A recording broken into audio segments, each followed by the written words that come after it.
Hey guys, I'm Morthadon, and we are back for Doctor Stone Season 3, Episode 8. Man, it just messed me up because my last show I just watched is also in Season 3 that I'm watching, and it's Episode 9 that I just watched of that one, so I almost said 9. But Season 3, Episode 8, Doctor Stone, here we are. Last episode was crazy. We had all the crew that stayed on the ship be turned to stone. The only people that are not stone are obviously the people on the island that are not stone. And then for our group, it is Senku, Kohaku, Gen, and who was the... There was 4 that went in that group, right? Why can't I think of who the 4th was? Suika, I know, is not part of their group, but is also free out just on the island. Oh, yes, of course, it's, Soyuz. He went because he, supposedly knows the land, even though he left when he was a baby. Props to him for remembering that, though. But, yeah, okay. Sorry about that. Stupid me. And then now we had Amaryllis, who joined the party and is asking for help. She seems to be a very good manipulator. She destined herself to become the most beautiful woman here so that way she can attract the master, so that way she can get closer to the inner palace and try and learn. Well, she says she knows about the petrification stuff, but I wonder if how much she truly knows, right?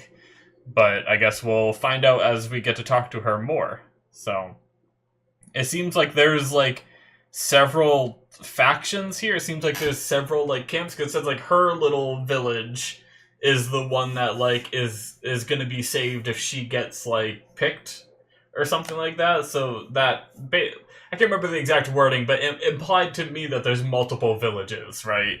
So I'm really curious about what has happened on this island over the course of time since the Ishigami village people left and did their thing. So pretty crazy to think about how different their culture could be and what kind of stuff they have here. But yeah, let's jump into this. Oh, shoot, I feel like I'll try to think about it for the opening and talk about it there, but I feel like there was something I missed in the previous episode, and I went and watched a reaction of the previous episode after I had finished it, and I realized oh, I misinterpreted that, or I didn't realize they said that, and now I can't remember what it is, but maybe I'll think of it as the show goes on. So let's get started here, guys, in 5, 4, 3, 2, 1, now.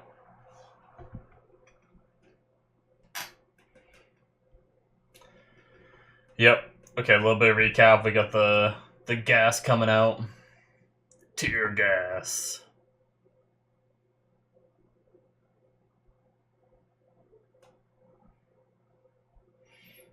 Just the exaggerated liquids.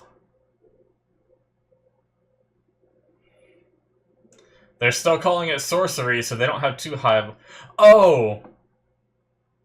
I remember now. I'm gonna wait till opening.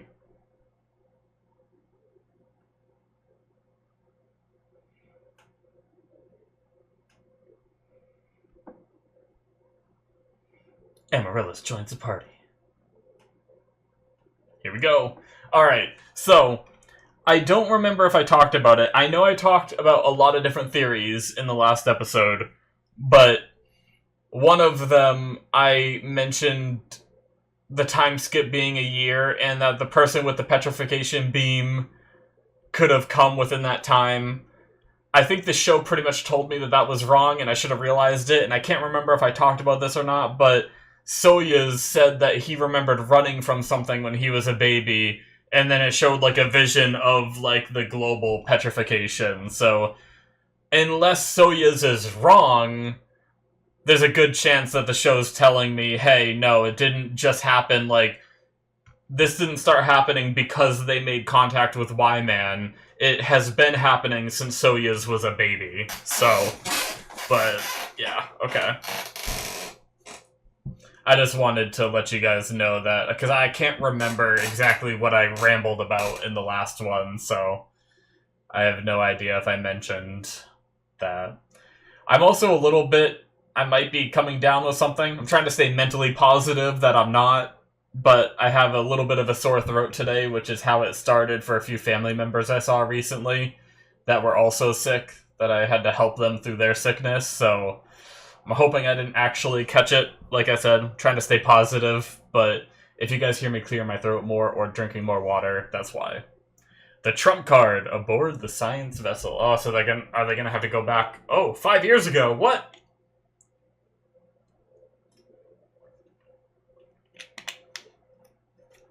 So she's 18 right now?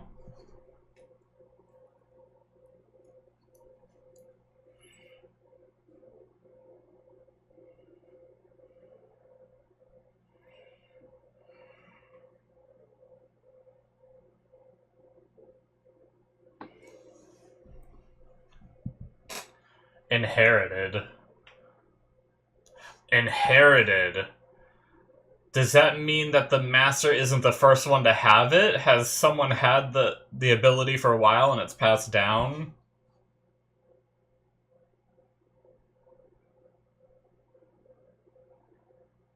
Uh-oh.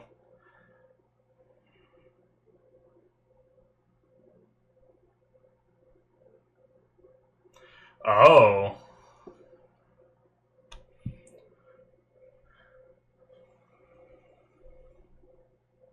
There's the one guy from the opening.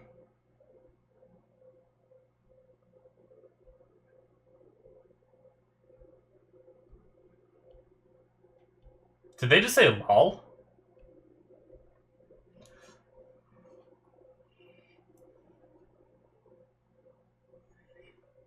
Moz, and Kiri Same? I'll have to go back for the spelling on that one. That's creepy. In 5 years, very specific. I guess that's when she's 18. Kirisame. I wrote it down right.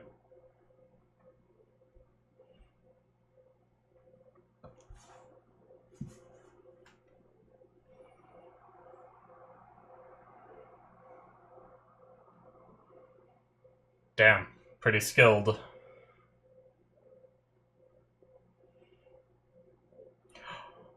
What?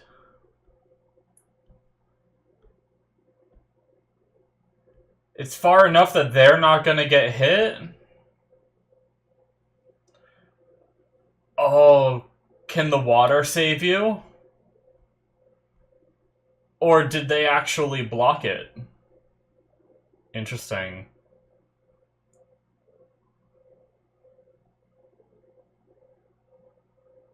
Yeah, it definitely was. Damn, I didn't get a good look at what was on the end of that rope before she started swinging it. I think I was too busy writing down their names. It's my bad. I'll go back unless it gets shown later.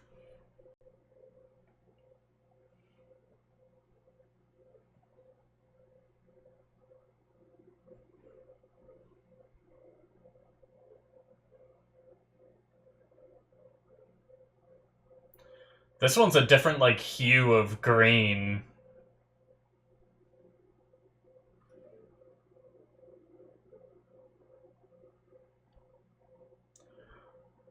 Oh. Wow. Smart girl. That couldn't have been easy to rip your hair off, though. In half like that. Not even out of the head, just in half. And she fell in the water. Damn. All of her friends. And they kind of forced her to go, but I assume they might have been. I don't know if they're friends or bullies.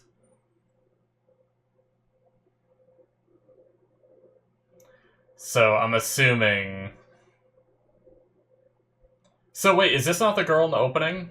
Maybe not. They had the same hair, so I initially went for that. But is it Kirisame and Moz that are in the opening?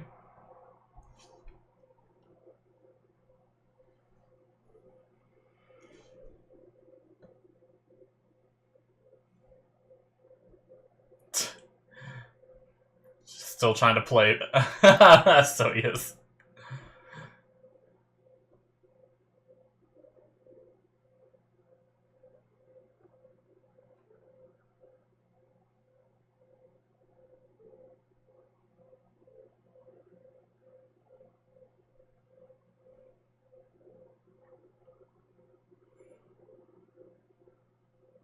Hmm.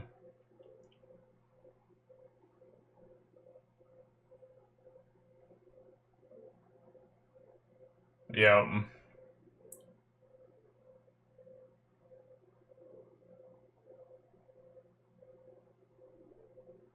Nice. Yeah. Learned a bunch of things. That's awesome.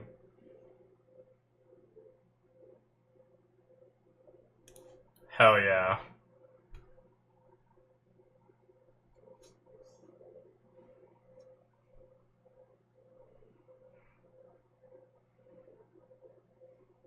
Oh, at least. Oh. Yep, the dude from the opening.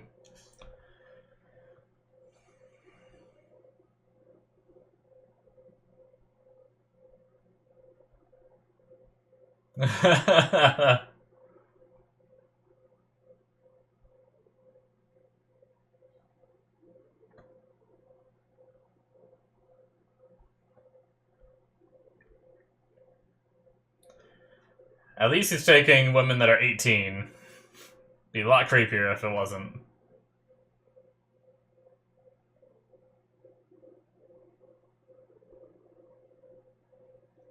Oh, gee, I wonder where.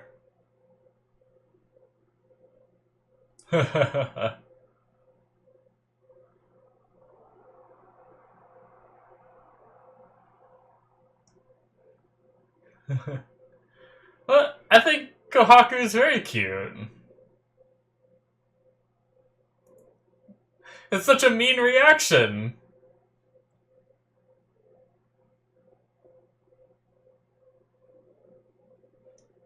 They're gonna make her look cuter.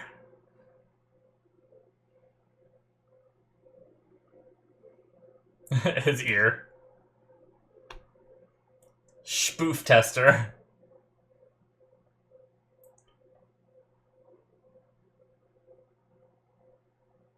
Booty.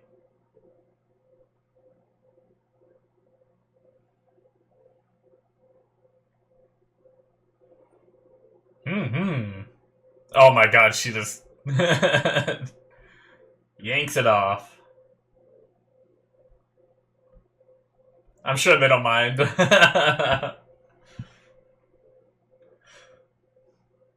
As if that's the problem, is whether they mind or not.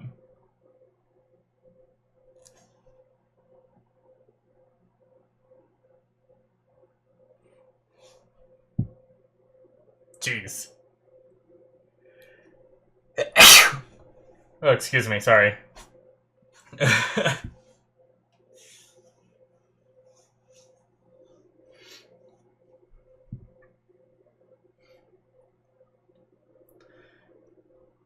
Man, there's no way she put that dress on without taking that top off the bra that she had on before, because there's no way that hunk of cloth is still underneath that with how revealing that is. So did she just get full on naked in front of them?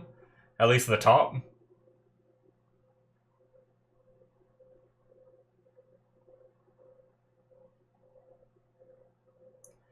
Alright.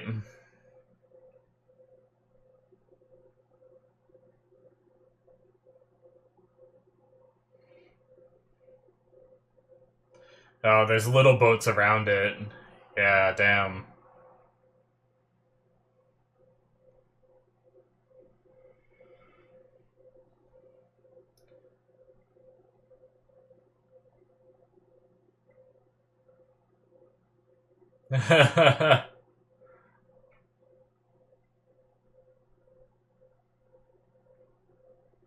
Oh, the master's down there.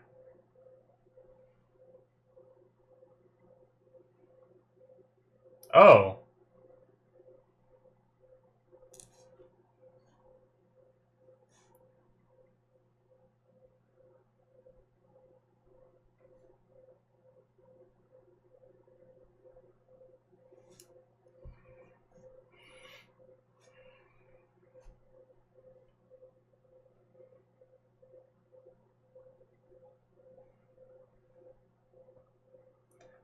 This guy feels like he's manipulating things.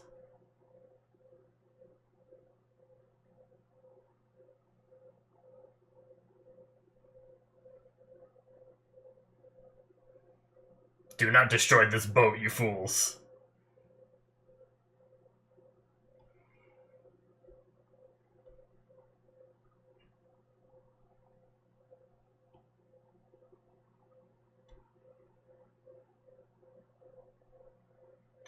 Don't break him, you bitch. No! Oh, shit. I know we can put them back together, but fuck, man, I hate seeing that. Poor Chrome.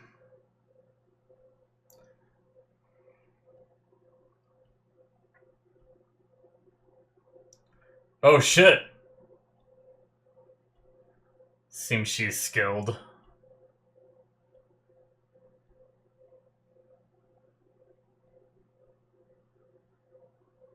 Oh, shit. They have similar shoes to what the other village had. Oh no, the dress is messing her up. Oh, that was a hard hit to the head.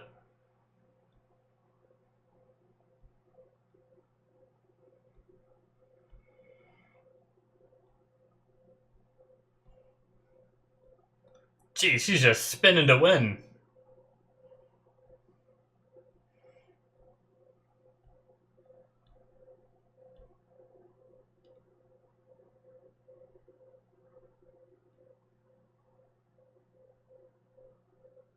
What is she doing?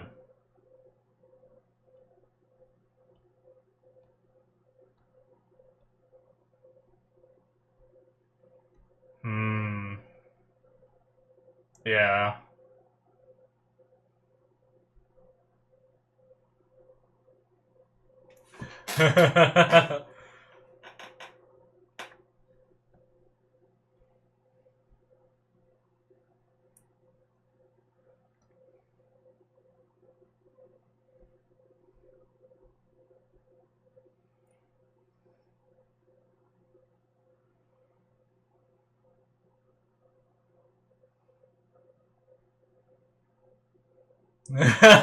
So did she mess up saying lab? Oh shit! Oh, it's on the cheek. Thank you. Oh, she's a little prudish.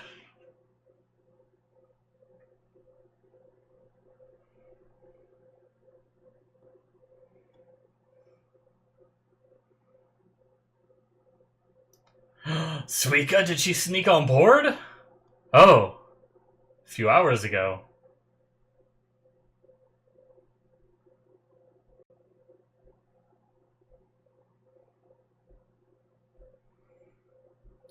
Yeah, there's that thing again. Still not a good look at what's on the end of it.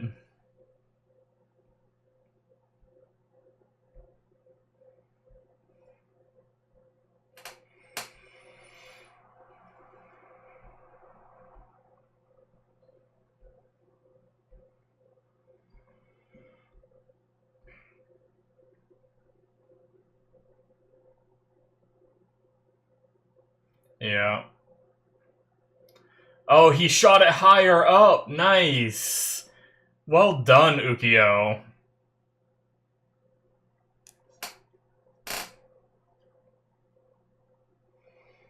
Good shit, Ryusui.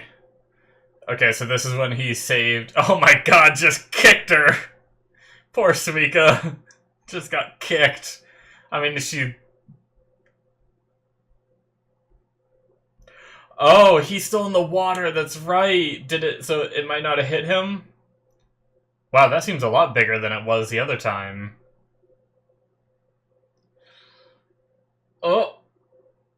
Oh, just barely out of range? Okay, so it can go through the water. But he was outside the range. Wow, okay.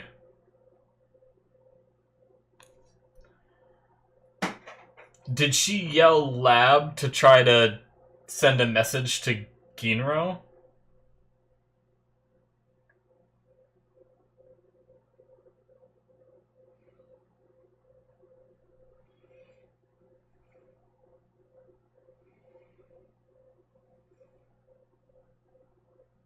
Oh, yeah.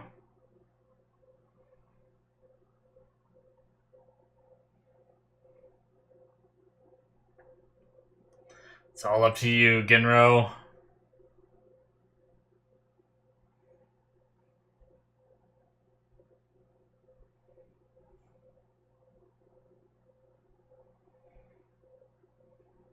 So he's hiding under a barrel.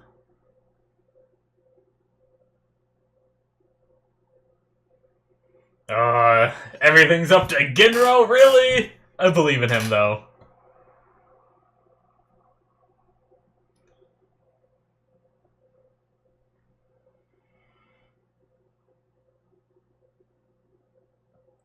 Don't get caught!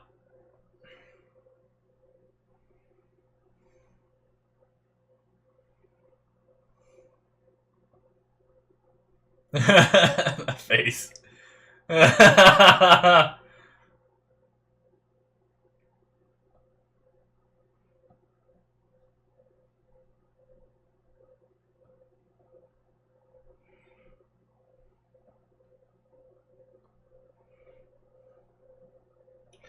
He did do a lot of training to fight, though.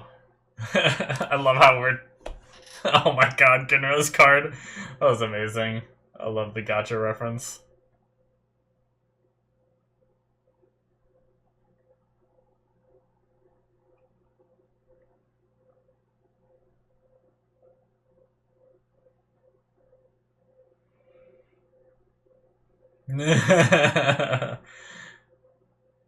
He doesn't know what he needs to get from the lab.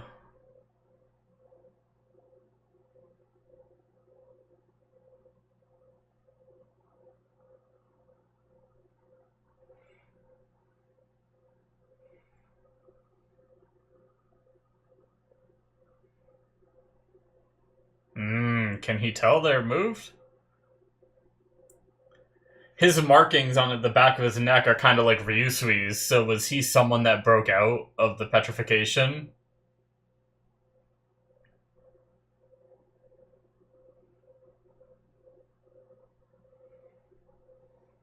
Oh, those are some creepy eyes.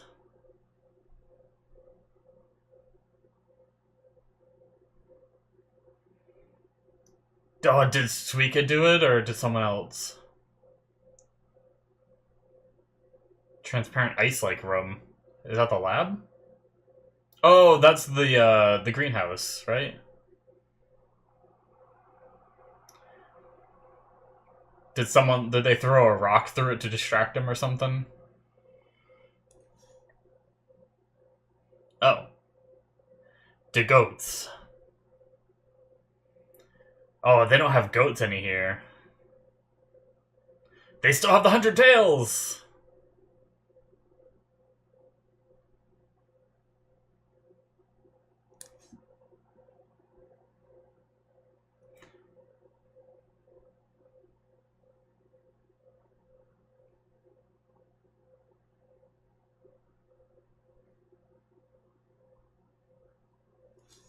Ah, Suika's. Yep, okay, it was Suika.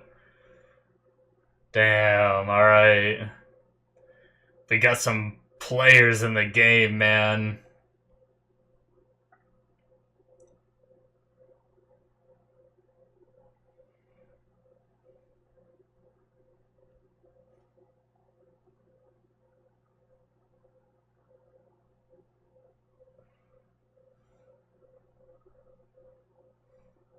Wow.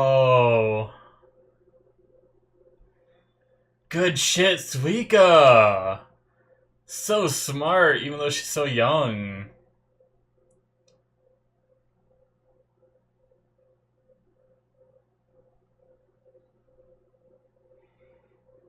You have already been useful there, buddy.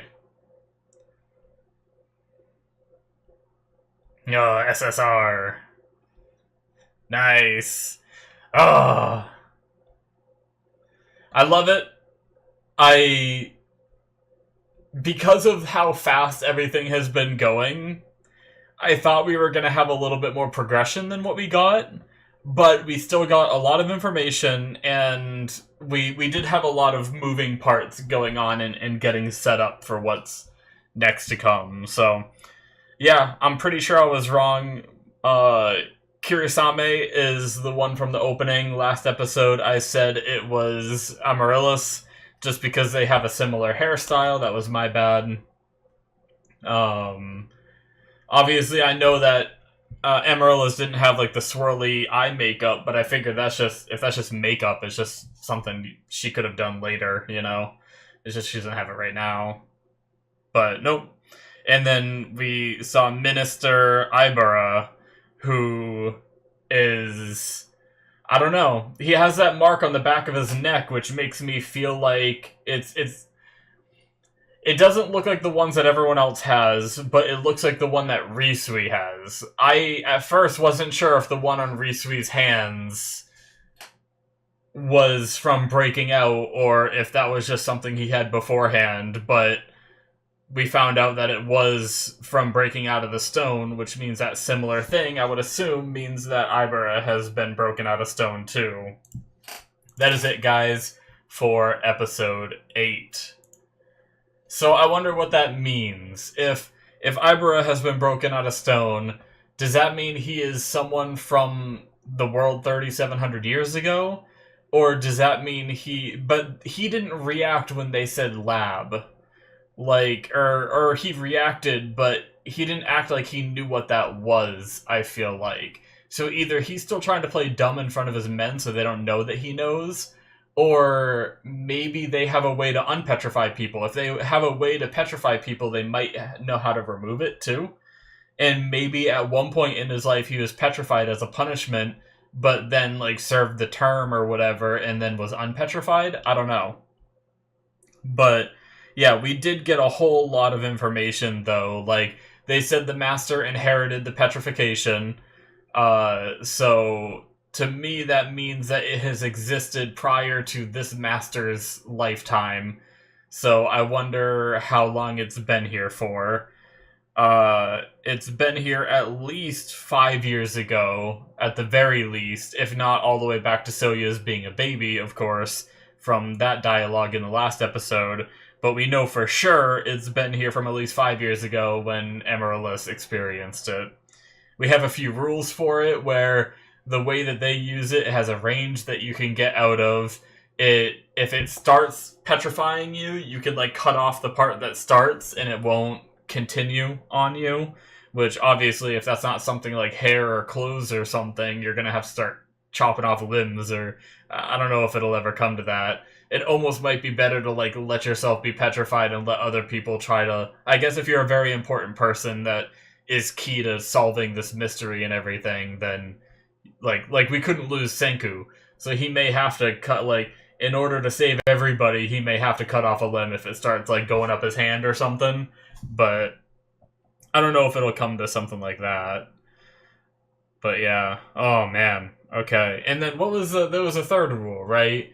There was the range, there was the spreading, and then I guess there was the fact that because it's thrown, it's something that has to be thrown, so the original people can get caught up in it too. It's not like they found a way to be immune to it, right? They have to throw it out of range of themselves, or they'll petrify themselves. I think that was the third one. So we also learned they have the 100 tails still, so that was something that was passed down, from obviously the original astronauts, and then I guess 2 people knew it at one time because they still had it, yet Ishigami Village people had it, which means they must have knew, at one point they sent the people off to go try to make it to Japan, in the stories. So they probably had someone at home that stayed with the stories, and then someone that went with Ishigami Village people that had the stories too. That makes sense. You wouldn't want to send your only piece of that knowledge away, right? But anyway, yeah, just that setup there with Ginro being in the water, which makes sense. I didn't even think about him being in the water still, because I didn't really know how much time had passed from Ginro being in the water to them making that realization to then seeing the glint on the mountain to then them getting close enough to then petrify everyone. I didn't know how long all that took, so I didn't know if Ginro was just back on the boat by that time. But didn't I even tried to look. Actually, did I theorize that at all? Didn't I try to look for Ginro on the ship? And I was like, oh, that looks like it could be him, but I didn't actually like explicitly see him. I don't remember why I looked into that. Maybe I did think about him not being in the ship last episode and then completely forgot about it. Sometimes I ramble my theories off and forget what I even talk about. It's kind of a bad habit of mine. But anyway, yeah, so Ginro's free, and then he was almost getting caught, and then we had Suika bust in, make some noise, distract, and hide. Man, she's so good. The fact that she thought of all that to hide the boat so that way they don't realize that more of the people from the ship got onto land, that's just genius. And then she realized that Ginro was in a bit of trouble, so she dove in there. She also heard them say lab, so maybe she'll be the one to be able to get to the lab. Now, they showed the lab as being like a moving vehicle, didn't they? So I wonder if the lab is in that vehicle, or if that vehicle is just in the lab, I wonder. Where was that? Suika thought about it for a brief moment here, right?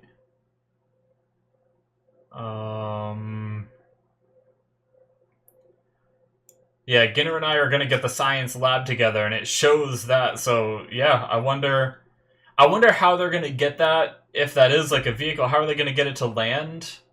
I doubt those tires can float and that it can go on water, right? Or do they know that are they just gonna grab a bunch of stuff from the lab, maybe? She said, Ginro and I are gonna get the science lab together. Oh shit, that could actually mean several things. Damn English language.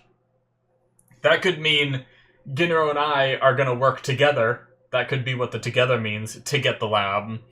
That could mean Ginner and I are going to get the science lab together, as in we are going to grab all the things in it and bring it with us. Or, I feel like there's multiple interpretations of the way that's worded. Maybe there could be some punctuation thing that I'm like misinterpreting and could make it easier to understand with the English language, but this is also subbed, so who knows. Anyway, we'll see. But yeah, so they're going to work together somehow. I don't know how Ginro is going to get past all these guys. Maybe in a certain amount of time there will be less of them on board. Like, Minister Ibera came on, but I'm sure he's not just going to stay on the ship. I'm sure he's going to return, which means there's probably just going to be a few guards left on the boat. I imagine they don't have enough people to keep like a massive force on the boat at all times. So I'm sure there'll be a point where Ginro can get out of there. But yeah, now that I guess they hid their cover well by faking Senku's name as Lab. So that was a whole thing. Like, I didn't know where that was going either. Like, Kohaku was like just yelled, "We only need the lab," and I thought that was like a mistake, but I think she was trying to call out because at the time she knew that there were people on the boat, right? Like, they knew people were, like, was that scene where they saw Ginro on the boat? Was that before or after? No, because Ginro came out after he heard the lab thing, right? When he heard Kohaku's voice. So was that, I kind of want to watch that scene again. Did Kohaku just make a mistake then? When she yelled out lab?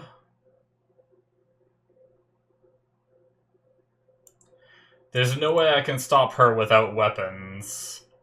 I'll have to keep fighting and take my chances now. She yelled lab. I don't know.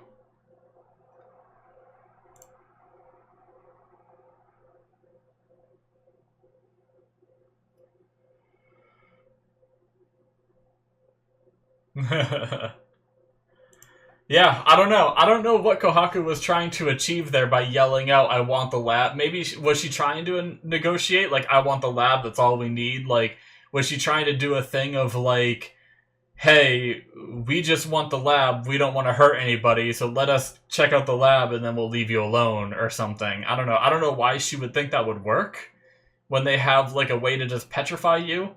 They obviously don't take kindly to outsiders, so but luckily Gen managed to mitigate the situation by making Senku's name Lab and making them do an embarrassing romance thing, which luckily Kurosame seems to be a little prudish because she like saw them kissing and was like, "Oh," and got all like skittish and just ran off, you know? So it seems to have worked luckily because they don't know the word. Once again, I just saw Minister Ibara's reaction again to that, and I don't feel like his reaction was like, "Oh, lab," you know, like he knew the word. It felt like his reaction was just like everyone else's. So I really wonder what's going on with him, and I just really want to know all the answers. I can't wait to watch more of the season. It's so good. So, but. But yeah, wasn't there something else that I... Oh, and they have their whole plan, which that's what I started saying. Because they protected her, Gen protected her cover, I wonder if she's still okay to be one of the ones potentially, because the whole reason she's in that dress and everything, to dress up and hopefully be the one to, what's it called? Be one of the ones that gets picked, so that way she can go into the inner palace and sneak in. So I guess we'll see if that's still on enough, or if Kurosame is going to be suspicious after everything that happened and maybe she won't get picked. But yeah.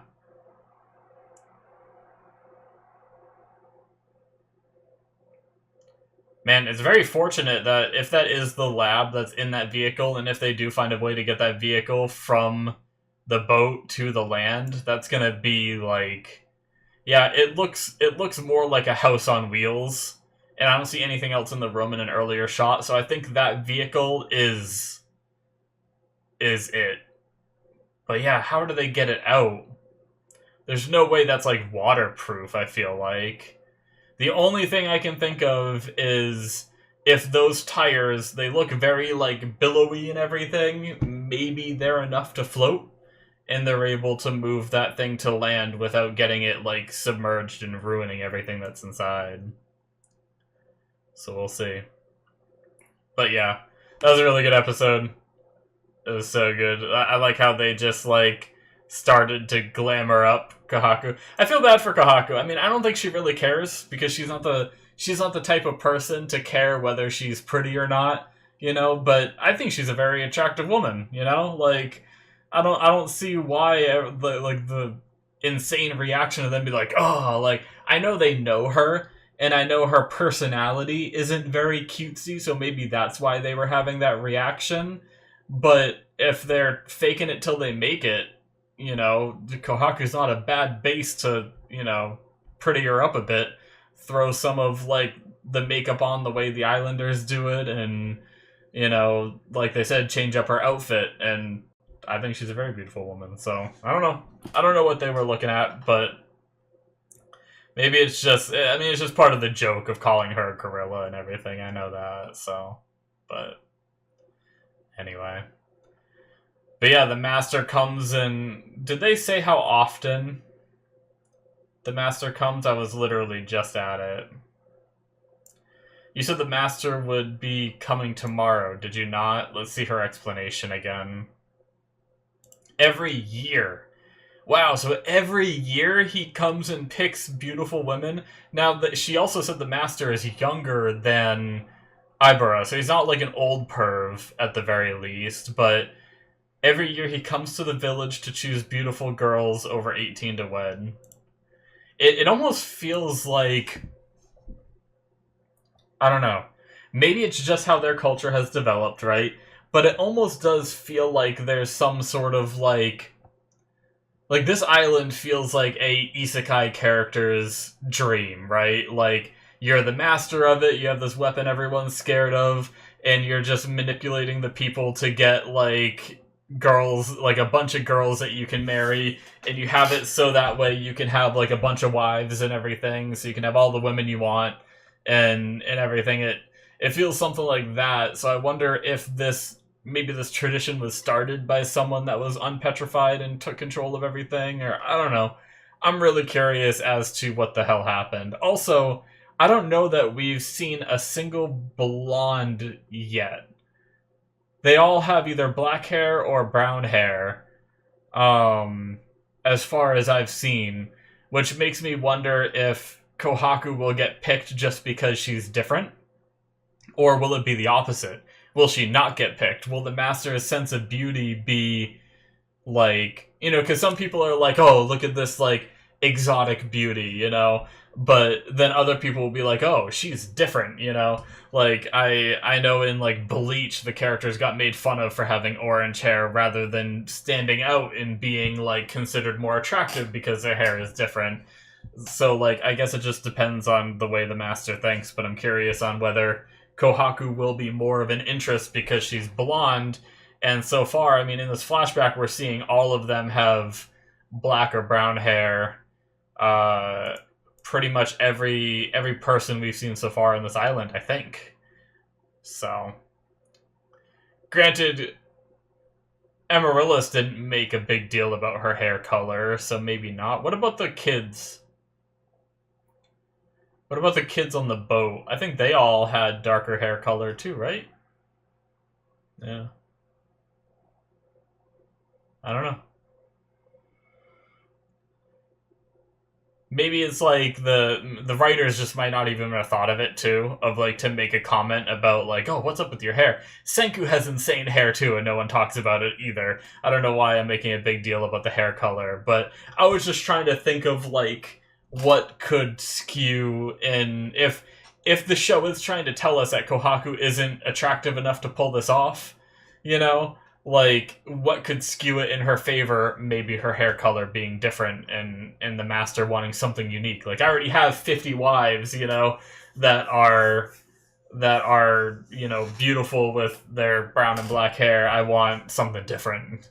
Could be something like that. But anyway, that was a really good episode. As I said, I cannot wait to watch more. We have this was a part when it released, it was in a part 1 and a part 2. I don't know if they like try to bookend it for the part 1. We have 3 episodes left until the end of part 1, and then it'll be going, and I'll be able to jump right into part 2, of course, but yeah, it makes me wonder if like we'll be wrapping up this part within 3 episodes, or will it just cliffhanger and continue on? But anyway, thank you guys, that's it for me. Hit that subscribe button if you enjoyed. Check out my Patreon if you want to see more. Hopefully I don't get sick, I'm praying, so that way I can keep watching these. I am recorded a week ahead of time, even a week ahead of what my Patreon has, because my Patreon, you can get 2 episodes ahead of time right now. So if you're watching this on YouTube, you can get 9 and 10. But I'm usually always 1 episode ahead of even my Patreon, so that way if I do get sick, I can still release videos for you guys, even if I can't record them. So you guys shouldn't have any hiccups, except for my airing shows, like My Hero Academia. If I get really sick, I might not be able to record that. And ReZero comes out tomorrow, and I'll be starting that tomorrow from me. It's going to be later by the time you guys see this, but and I want to be able to watch that too. So hopefully, I'm praying I don't. So thank you guys. As I said, links in the description for the Patreon stuff should be popping up on the screen, and I'll see you in my future reactions. Bye-bye.